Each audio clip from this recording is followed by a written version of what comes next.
शव यात्रा। अमरपुर नाम के एक गांव में विमल हलवाई अपने 2 छोटे बच्चों और बीवी के साथ रहता है। विमल की पत्नी ज्योति भूत प्रेत जादू टोने में बहुत माना करती थी।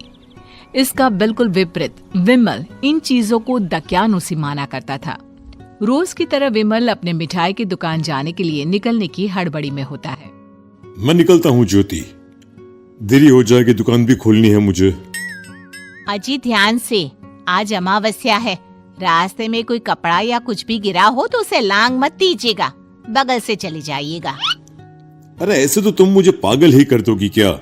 हाँ, मैं नीचे देखकर चलूं कि सामने से कोई गाड़ी घोड़ा आकर मेरे ऊपर से चला जाए?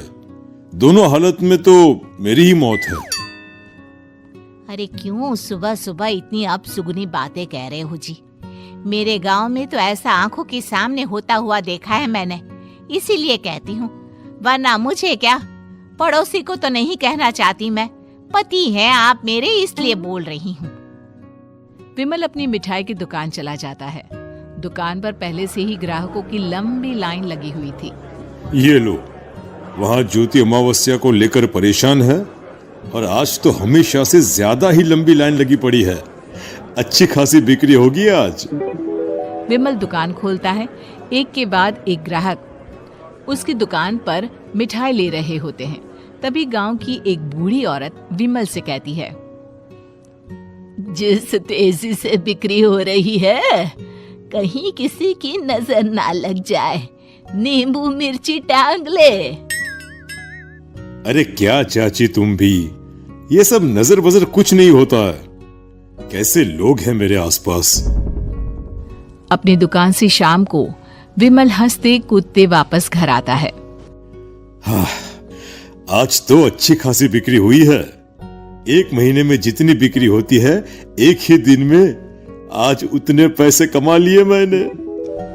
ये तो बहुत अच्छा हुआ जी, आज ही घर की नजर उतारी है मैंने। बिक्री तो अच्छी होनी ही थी। अच्छा, तुम खाना लगा दो, सारा माल बिक चुका है। मुझे शहर जाना होगा, कुछ चीजों की जरूरत पड़ेगी। रात भर मिठाई बनाऊंगा, तब जाकर कल सुबह दुकान खोल पाऊंगा। खाना खाकर विमल शहर जाने के लिए निकल पड़ता है। सुनिए जी, ध्यान से जाइएगा। चौरस्ते पर किसी जादू टोने की चीज पर पैर मत रख दीजिएगा।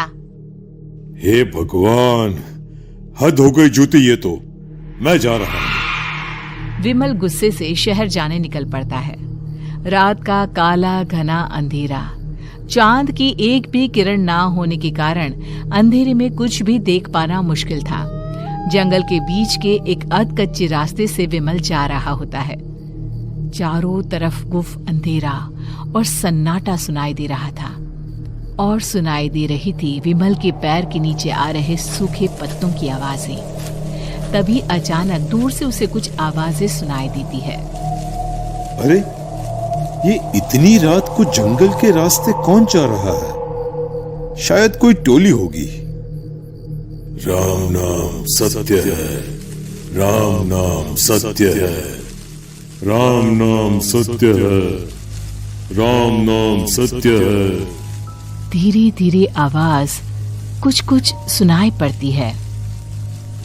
आवाज धीरे धीरे और नजदीक आती सी लगती है। विमल देखता है कि उसके सामने से सजी धजी सफेद कपड़े में लिपटी एक अर्थी निकल रही है, जिसके साथ 5 लोग ही थे। 4 आदमियों ने उसे कंधा दिया हुआ था। एक मटका लिए आगे आगे बढ़ रहा था। विमल के बिल्कुल सामने आकर अर्थी रुक जाती है। उसमें से एक आदमी विमल से कहता है, अरे भाई, जरा अर्थी को कंधा लगाना, मैं बहुत थक गया हूँ, बड़ी मेहरबानी होगी। हाँ भाई, कंधा तो मैं लगा दूं, पर रात को 12 बजे ये शव यात्रा, इस समय कौन अर्थी ले जाता है? तभी विमल को ऐसा लगता है कि शव में से आवाज आई, ये आवाज। मजबूरी है भाई, आप कंधा दीजिए, मैं रास्ते में सब बताता हूँ आपको। विमल अर्थी को कंधा दिए चल रहा होता है कि उसे ऐसा लगता है कि हाथ में मटका लिए जो आदमी शव के आगे चल रहा है उसके पैर उल्टे हैं। क्या हुआ भाई, हकला क्यों रहे हो? वो आपके साथी के पैर उल्टे। विमल अपनी बात पूरी भी नहीं कर पाता कि वो देखता है कि उस आदमी के पैर तो सीधे ही हैं। अरे नहीं, कुछ नहीं, मुझे शायद वहम हुआ होगा। धीरे धीरे सब आगे बढ़ रहे होते हैं। तब विमल को अचानक लगता है मटके में से एक हाथ बाहर आ रहा है। विमल घबरा जाता है। इसके पहले वो कुछ बोल पाता, कल्लू कहता है, मेरा नाम कल्लू है। हम 6 दोस्त थे, जिसमें से एक को तो तुम सोया हुआ देख रहे हो। इतनी पक्की दोस्ती थी कि जैसे हम सब सगे भाई हैं।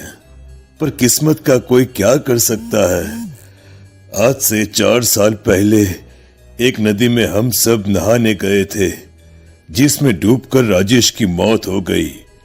किसी मजबूरी के कारण हमें उसकी अर्थी को रात को ही शमशान घाट ले जाना पड़ा। हम 5 उसे ले जा रहे थे। 4 साल पहले आप 5 में मैं कुछ समझा नहीं। मंकू अपनी गर्दन पीछे घुमाकर अपनी आंखें बड़ी बड़ी कर विमल से कहता है, अरे भाई, पूरी कहानी खत्म होने दो, फिर बीच में बोल लेना, ठीक है? तभी रास्ते में एक हादसे में अपने दोस्त के साथ हम सभी मर गए। वो सामने देखो, हमारा दोस्त। विमल सामने देखता है। उसे दिखता है कि एक ऐसा आदमी जिसका शरीर कई जन्मों से पानी के अंदर रहने के कारण सफेद पड़ गया है। उसकी आंखें बाहर की ओर निकली हुई थी। फिर ये अर्थी किसकी है? अर्थी के साथ के लोग अर्थी को नीचे रखते हुए एक साथ विमल की ओर देखते हुए कहते हैं, तुम खुद ही देख लो। विमल शव पर से सफेद कपड़ा हटाता है। शव की जगह खुद को ही देखकर विमल के होश उड़ जाते हैं। वो शव विमल की ही थी। पलक झपकते ही विमल उस अर्थी की जगह पर होता है। 6 के 6 दोस्त उसी तरह अर्थी को उठाकर चलने लग जाते हैं। राम नाम सत्य है। राम नाम सत्य है। राम नाम सत्य है।